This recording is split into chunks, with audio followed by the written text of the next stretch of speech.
All right. Hey everyone, this is Orion back at it again with another physics tutorial. Today we're going to be going over inclines and incline dynamics. Dynamics being the study of forces and how they interact. So in pretty much every university level course or AP physics test, you're going to have a problem like this on the final. It's guaranteed to happen. You're going to have a problem that has to do with inclines and incline physics or something at an angle. So this is really important to know. If you haven't brushed up on trigonometry in a while, definitely go back and study a little bit of trigonometry. You don't have to be super fluent in trigonometry to know how to do this problem, but it's super helpful, as we'll see. So in this problem, we have a 14-kilogram box sitting on an incline. The incline is about 25 degrees to the surface. And even before I finish reading the problem, I am pretty hyperactive, but I'm going to go and I'm going to fill in the givens that were given. So we have our mass of 14 kilograms, um, and we have the coefficient of friction we're given is um, 0.28. On the problem I forgot to write down, it's the coefficient of kinetic friction, the friction between the box and the surface as it's moving, because the box is moving and it's sliding down. So what we're looking for is we're looking for our normal force, and we're looking for the acceleration of the box as it goes down the incline. So there's a lot of ways to go about this and tackle it. The first instinct that we have as physicists is to draw a free body diagram. It's a wonderful instinct. So we start drawing at the center of mass. And let's start with the basics. What are the forces acting on this box? Well, we have the force of gravity, which always points down no matter what. Boom. Here we have it. This is our force of gravity. And we can set it equal to mg because that's just what it is. It's the mass times the acceleration due to gravity. That's awesome because we have our mass and we know the acceleration due to gravity is 2.81 meters per second per second. This is awesome. So what do we have next? We have the normal force. Now this is what we're looking for. It's the force of the surface pushing up on the box. It responds to the force of gravity. Now, which way should we draw the normal force? Should we draw it directly opposite to the force of gravity? It's a good idea, but it's not correct. Because the normal force, because we're on an incline, the normal force is perpendicular to the surface. Now, I know that's kind of strange, and I know it's kind of unusual. We're not really used to that. But think about it. It's the force of the surface pushing back against the box, against its weight. Now, the reason for that is because we can actually separate the force of gravity into two different components. We can separate it into the perpendic the perpendicular force of gravity, perpendicular to the surface. We'll call it Fg perpendicular, and we can sort it into. Let me redraw that line. That was a horrible line. We can separate it into the parallel force of gravity. And this is going to be the main driving force that's going to take the box down the incline. It's not really the um, perpendicular force of gravity because that's just the box pushing on the incline at that angle. And the normal force responds, and it's exactly the same as our um, perpendicular force of gravity. Because think about it, the box isn't floating off the incline and it's not crunching into the incline, it's just staying exactly the same. We need to think of things at an incline. So take our normal X and Y axis and tilt it 25 degrees so we're on the incline. So right here, all of our forces that we're going to be using, um, we need to use them in terms of our new X and Y axis. So our force of gravity, while the arrow that we drew is true, it's not really useful to us. We're going to want to draw all of these in terms of our new X and Y axis. And of course, there's another force that's the opposing force, opposing the parallel force of gravity, which is our force of friction. And I'll draw our force of friction as a little arrow, and we label it as F sub F. Something that's nice that we're given as well is the force of friction is equal to the normal force times the coefficient of friction. In our case, it's the kinetic coefficient of friction, the box as it's moving down the incline. So how do we go about solving a problem like this? Well, we need to use trigonometry. So because these are vectors, what we can do is a little hand wavy math. Just imagine this parallel vector just sliding down the triangle, sliding down this force of gravity perpendicular like this. So we have, let's draw a triangle here. We have our parallel force of gravity makes a right angle with our perpendicular force of gravity and our regular force of gravity. Now, how the heck do we get an angle from here?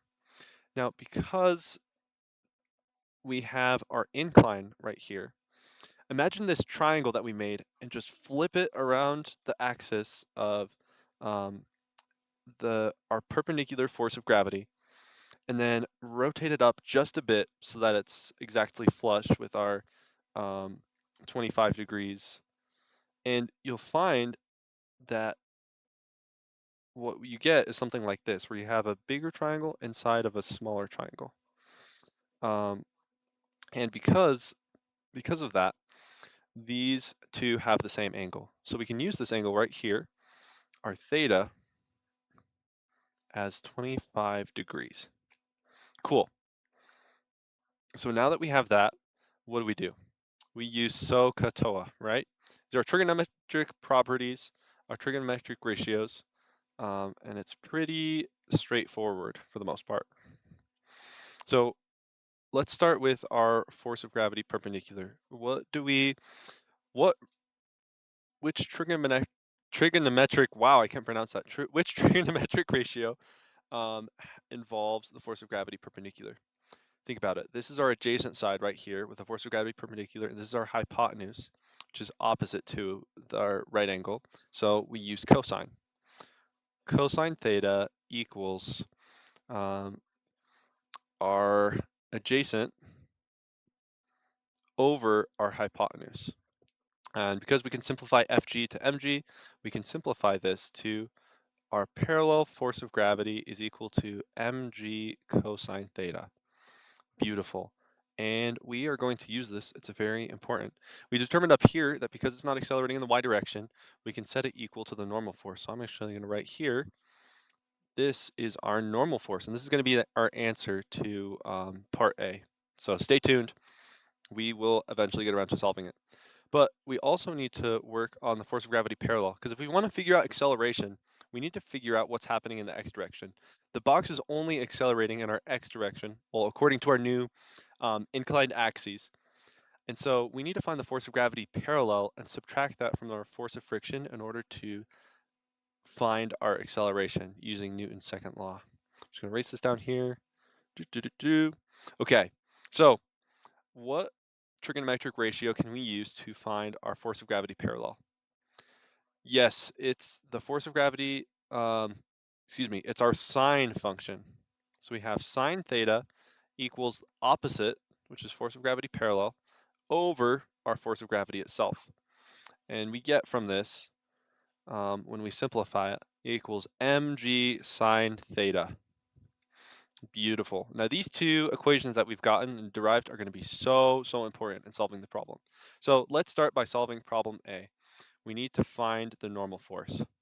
Well, that's actually really incredibly easy because we already derived the equation. Mg cosine theta equals, and then we plug in our givens here.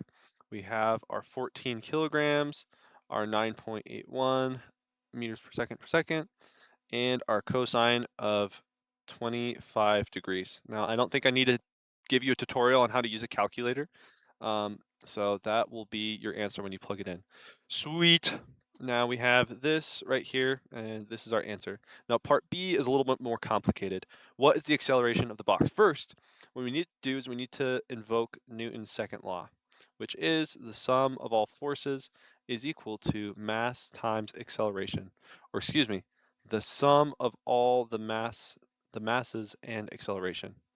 And in this, we only have one we only have one mass, which is nice, but if we're talking about pulleys and other systems, we'll need to involve more masses, and their distinct accelerations.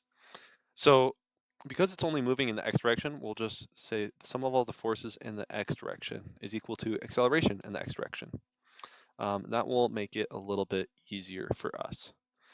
So what are the sum of all the forces in the x direction? We have our FG parallel pulling us down the incline. Then we have our force of friction is equal to our mass times the acceleration in the x direction. We don't have to label it a sub x. That's just what I did for the example. So we divide m by both sides, and we get something beautiful like this. So we already have our equation that's going to help us get to the answer, but we just need to plug in our equations that we've already derived. So let's do this.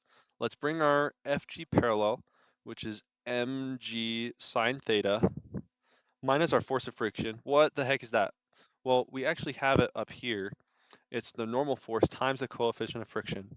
So we have our normal force, but we actually already derived that. That's right here, our mg cosine theta.